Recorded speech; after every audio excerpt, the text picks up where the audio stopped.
What's going on, guys? I figured I'd give you guys a little quick update on the car and show you what I've done so far. Here we go. So I've finally got a radiator for the good old Dart. It is a 3-core 22-inch Mopar Champion radiator. That's pretty much their quote-unquote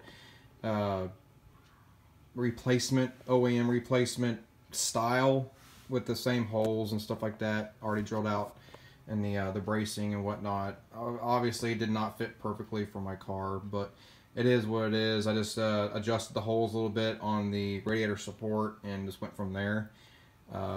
It did come with the two 10-inch fans to go along with it.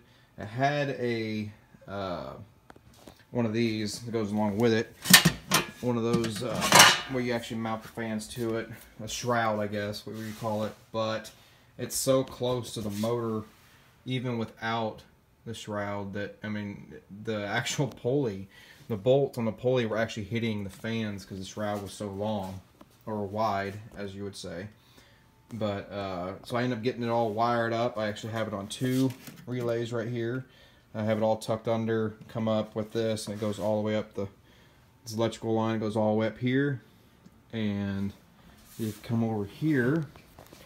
I actually got another fuse panel for the car, and I had it put right here, and I have each fan hooked up to their own 20 amp fuse.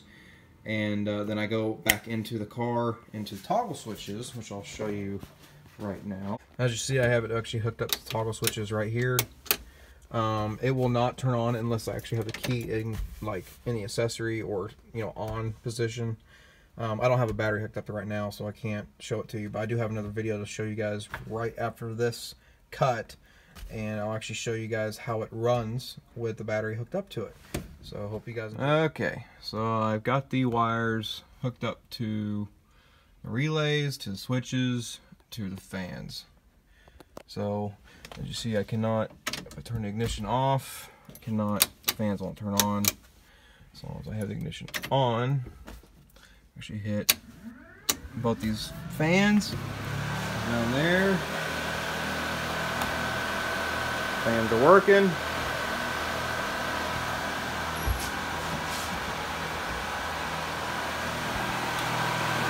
Put down these relays right here.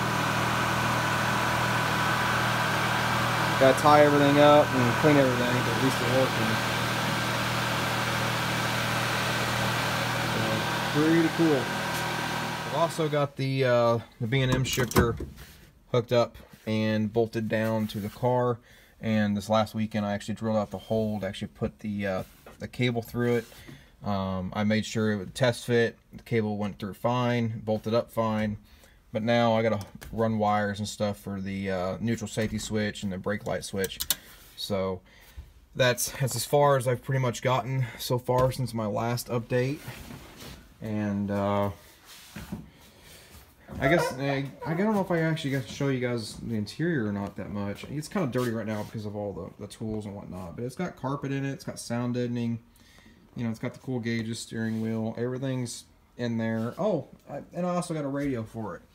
FM, AM, MP3, USB style Pioneer. It came with a little kit from Walmart for like 70 bucks or something like that. Came with 4 speakers, and I have 2 speakers hidden underneath the dash, and then of course the speakers back there in the tray. Let's see what else. I have not shown you guys the trunk. The trunk's kind of dirty, got some stuff in it, but I actually put sound deadening in the trunk itself. And I'm actually eventually going to put this carpet, I'm going to actually lay it down inside the trunk and make it all nice and neat in there. Well, guys, I hope you guys enjoyed that little update video. I didn't really do a how-to on the radiator and whatnot. I have kind of stopped doing the how-tos, and I just like to do updates now. So I'm trying my hardest to get more stuff for the car. It's just, you know, money is always tight. So we'll go from there, and I don't know exactly what I'll end up doing next to the car. Probably some small odds and ends. I still gotta get push rods and rocker arms for the motor itself. Other than that, then it'd be fully mechanically ready, and then it's just ignition, carburetor, fuel lines, and all that.